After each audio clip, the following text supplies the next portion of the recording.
Hi Year 9 Bakehouse, welcome back to my cooking show again.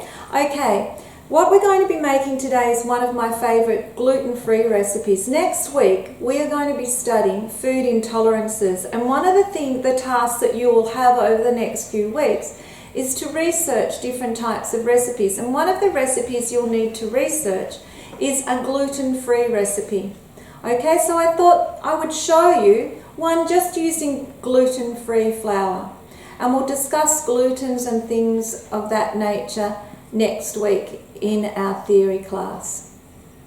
So this is the equipment that you'll need today. Very, very simple. I'm going to use my microwave, but if you haven't got a microwave, you can melt ingredients over boiling water in a saucepan, a double saucepan, but a microwave's the easiest. Okay, so you're going to need a sliced tin lined with paper. You're going to need a bowl.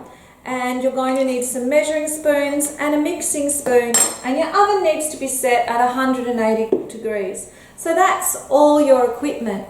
Then your ingredients that you're going to need is 200 grams of unsalted butter, 2 tablespoons of cocoa, 3 eggs, 3/4 of a cup of gluten-free flour, 1 cup of brown sugar, 200 grams of chocolate, and I think I mentioned a teaspoon of vanilla.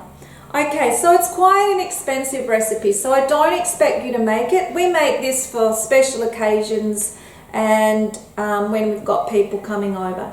Okay, so what we're going to do first is we're going to put the 200 grams of butter into a microwave-proof bowl. We're going to add the cup of brown sugar into the microwave-proof bowl, and we're going to add 200 grams of dark chocolate. It's a very, very rich slice, and I need some muscles. I'll just get the scissors. So I've actually gone like this and smashed up all the chocolate, and I'm going to put it into there as well. So butter, 200 grams of butter, 200 grams of dark cooking chocolate or dark chocolate, and 1 cup of brown sugar. Then I'm going to take it over and I'm going to put it in the microwave for about no longer than 2 minutes. So that goes in the microwave for 2 minutes. I just want the brown sugar, the butter and the chocolate to melt together, and I'll show you what that looks like in a minute. So this has been in the microwave for approximately 2 minutes. The butter's melted and it looks like the chocolate hasn't, but you'll be quite surprised. So remember, there's 200 grams of unsalted butter, 200 grams of dark cooking chocolate, and a cup of brown sugar. So I'm just going to mix this together so that the chocolate will continue to melt. So I'm combining all of those ingredients. Now this recipe, last week, if I think you might remember, I used my mum's old cooking bowl. This time I'm using my mum's old recipe book. This is an old recipe that she had, a good old favourite. And she, of course, didn't have a microwave. She had to boil water in a saucepan, then place another saucepan on top and have it sitting in the water for the chocolate, butter and brown sugar to melt. Okay. So we're lucky we all have microwaves. So in here you can have a look, and it's all melted together. So that's simply done. Now our next thing to do is very simple. We're going to add a teaspoon, and I need to put my glasses on to read, 1 teaspoon of vanilla. So this is a really rich special occasion recipe. Well, I think it is.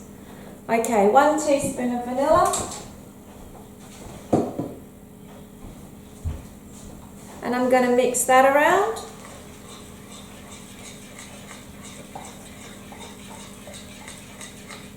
And I have hope that my chocolate isn't too hot, because I'm going to have to add some eggs. So I'm going to let this chocolate mixture cool for about 5 minutes.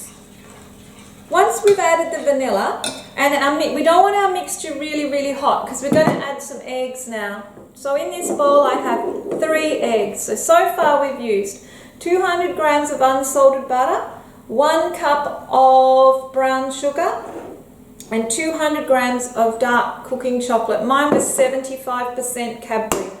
Okay, so now we're going to add 1 egg at a time. And the reason I'm putting my eggs in a bowl is just to check that they're all good quality eggs. So I'm going to mix that around. And the reason we want our mixture to be cool, so check before that it's not hot. You don't want to add your eggs and cook your eggs in it. So remember to let that cool a little bit. Add your next egg.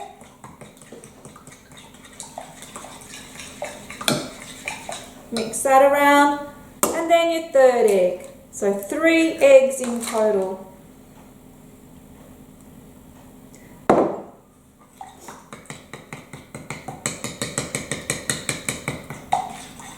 Now this sort of makes like a real syrupy, thick mixture.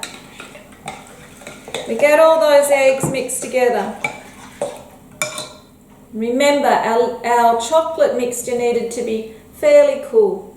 Alright, now I'm going to add 3/4 of a cup of gluten-free flour. Probably would have been better if I had sifted that, but my siev's wet from a previous cooking. Okay, and so I've added 3/4 of a cup of gluten-free flour, and I've added 2 tablespoons of cocoa. And that's all of our ingredients, and we just mix this around until it's all mixed together. It's a simple recipe, and if you have the style of recipe, not only is it gluten-free, but we've just used the method of melt and mix. That's the melt and mix method. And you'll also be later on looking for recipes that are melt and mix of your own. Okay, give that a really good mix up, and you'll notice that it doesn't really stick to the bowl. Okay, now you've got a lined slice tin. You're going to pour that in. Give it a good scrape so it's all in there. And it's quite rich with all that butter, flour and so forth.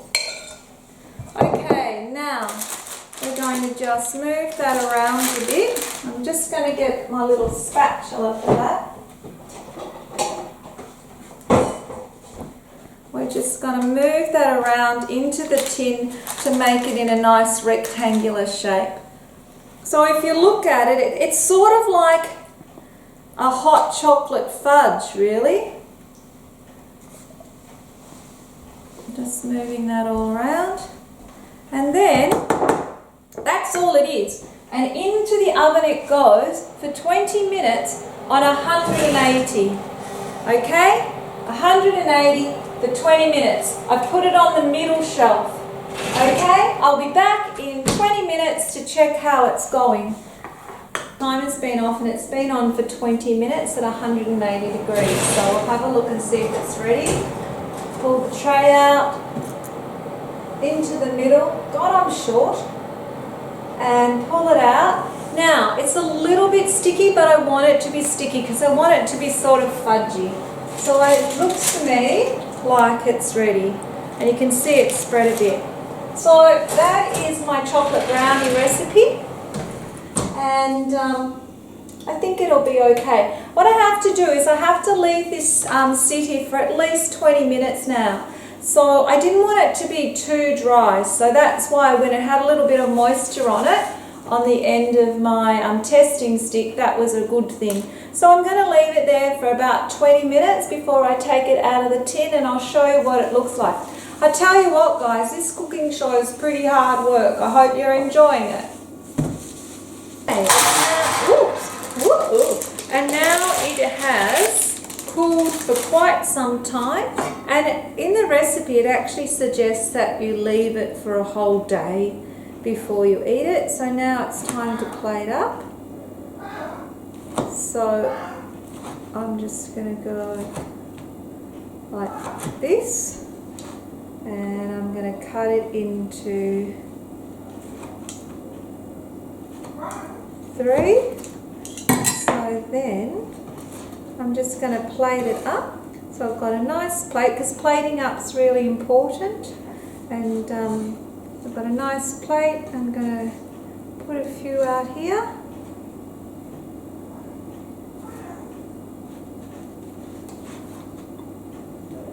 Maybe one more. Okay, I'll put a bit of lavender on there to make it look pretty. You could put berries on there. And now I'm just putting a little bit of icing sugar over the top. You could put a chocolate ganache, you could put white chocolate sprinkles, you could do lots of different things. Chocolate brownies, gluten-free. Okay, that's the best I can do. I hope you've enjoyed it. It's pretty nerve-wracking doing your own food show. And the test is in the pudding. Which one do I want? I don't know which one you want. Probably the biggest. I'll take the smallest. I'll take the smallest. I love... There's no gluten. There's no gluten.